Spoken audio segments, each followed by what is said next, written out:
Mais si la guerre est présente dans ce livre comme une menace, elle n'existe pas dans le livre. Le livre se termine sur le moment où l'on pense que la guerre est inévitable et Aldo doit prendre un certain nombre de décisions de guerre et repartir pour les Syrtes.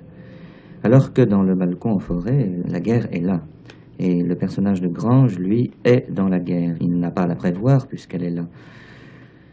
Et il me semble bien aussi qu'il la subisse passivement, cette guerre. Dans Le Balcon en forêt, il s'agit de la guerre de 1939-40 vue d'une manière tout à fait réelle.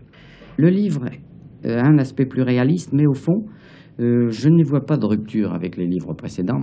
La raison est assez simple, c'est que on fait un livre, en tout cas moi je fais un livre imaginaire pour me placer dans une situation imaginaire qui est la situation préférée, qui est évidemment très souvent une attente de quelque chose.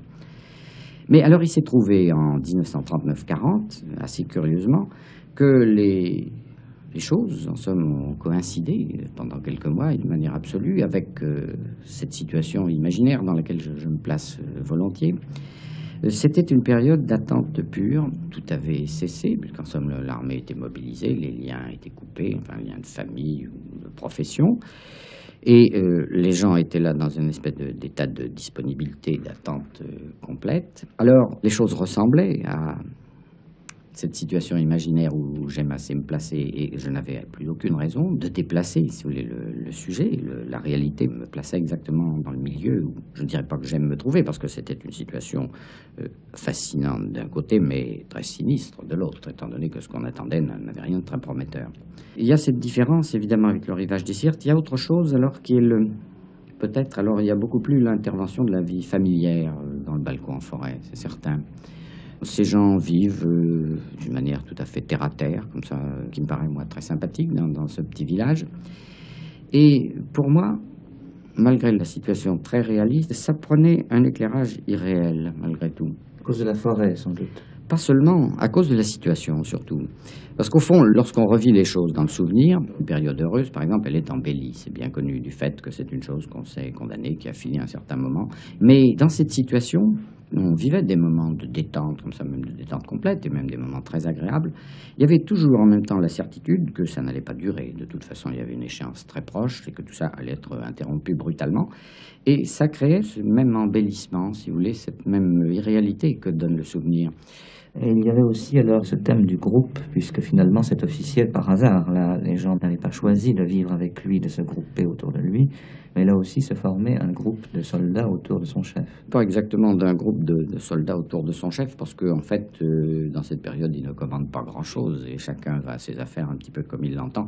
C'était un petit peu, d'ailleurs, il faut bien dire, ce qui se passait dans cette guerre où la discipline était un peu ensommeillée, enfin les rapports étaient tout de même assez libres. Mais ce n'est pas du tout un groupe électif, comme dans le mot ténébreux. Ce sont des gens qui n'ont pas choisi d'être ensemble, mais qui sont ensemble et qui, finalement, s'ils s'y trouvent bien, c'est un groupe de rencontres, au contraire.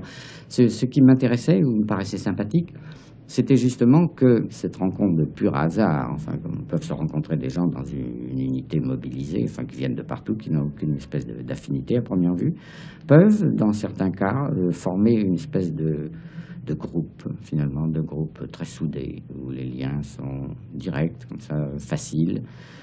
Ça me paraissait une certaine image du bonheur, d'une certaine manière. D'autant plus vif que ce sont des groupements, si vous voulez, ou des rencontres qui sont menacées et qui sont évidemment destinées à se défaire à brève échéance. Et la guerre était de toute manière là, qui devait alors intervenir férocement, et bien entendu alors l'idée de la mort. Et le personnage de Grange, je pense, meurt, mais je n'en suis pas certain. Non, personne n'en est certain, je pense, après avoir lu le livre. Oui, le livre se termine d'une manière qui, en effet, est assez indécise. Le personnage s'endort, il est blessé, il n'est pas certain, en effet, il n'est pas dit du tout s'il survivra ou s'il, au contraire, il s'agit d'une blessure mortelle. Non, le livre se termine là, mais c'est une espèce de point d'or, comme ça, de point de repos, il s'endort, enfin, perd conscience et d'une certaine manière, l'histoire est terminée. Le reste, mon Dieu, c'est une issue qui sera purement mécanique. Je voudrais que nous parlions alors de Lettrine, dernier livre que vous avez fait paraître. Il s'agit d'une série de textes très courts et comme d'une manière de repos, comme avait pu être Liberté Grande autrefois. Oui, Lettrine, ce n'est pas exactement un livre. Pour moi, ce n'est devenu un livre qu'à l'imprimerie. En fait, ce sont des fragments qui s'étendent sur une quinzaine d'années. Je ne tiens pas de journal, mais je note quelquefois, de manière très discontinue d'ailleurs, un paysage, une rencontre qui m'a frappé, une lecture aussi que j'ai faite. Et alors, j'ai fait un choix. Ces textes très disparates qui s'étendent au fond sur une quinzaine d'années, probablement. Et puis, il en est sorti ce livre qui, évidemment, parle un petit peu de tout. C'est donc pas ce que j'appelle exactement un livre, mais on y trouve essentiellement, évidemment, c'est toujours une image, un livre de quelqu'un qui l'écrit. Ce sont tout de même les choses qui m'intéressent, qui doivent dominer, des paysages, très probablement, des souvenirs de théâtre, d'œuvres de ce genre. Et en fait, je voudrais tout de même revenir un peu sur cette question des paysages, puisqu'il y en a ici, c'est tout de même le seul livre où il y a des paysages qui sont décrits ou esquissés plutôt d'une manière isolée. On me dit très souvent que les paysages tiennent une grande place dans mes livres. C'est vrai, mais je l'entends d'une manière assez particulière et très différente de la façon dont je les décris dans Lettrine, justement. Il n'y a pas, pour moi, dans les romans de paysages séparés, enfin de paysages décrits pour eux-mêmes. Dans un roman, il n'y a pas de séparation. C'est assez difficile d'exprimer ce que je voudrais dire là, mais enfin, dans la vie, tout de même, un personnage se meut d'une manière très libre. Il est là un moment, dans tel milieu, bon, il disparaît, il s'en va en voyage. Il y a une très grande liberté de mouvement tout de même au milieu du monde dans lequel il évolue. Mais dans un roman, c'est tout à fait différent. Je trouve qu'on ne fait pas assez attention à ce qui se produit à ce moment. Quand le livre est fini, la liberté d'action du personnage est tout de même absolument figée. Il est passé depuis le début jusqu'à la fin du livre dans tel endroit, puis dans tel autre. Il a vécu dans tel endroit. Il est absolument impossible de l'en dissocier. Il est collé, si vous voulez, aussi étroitement au milieu et à l'endroit où il a vécu qu'un timbre sur une enveloppe. Il n'est pas plus possible d'en détacher.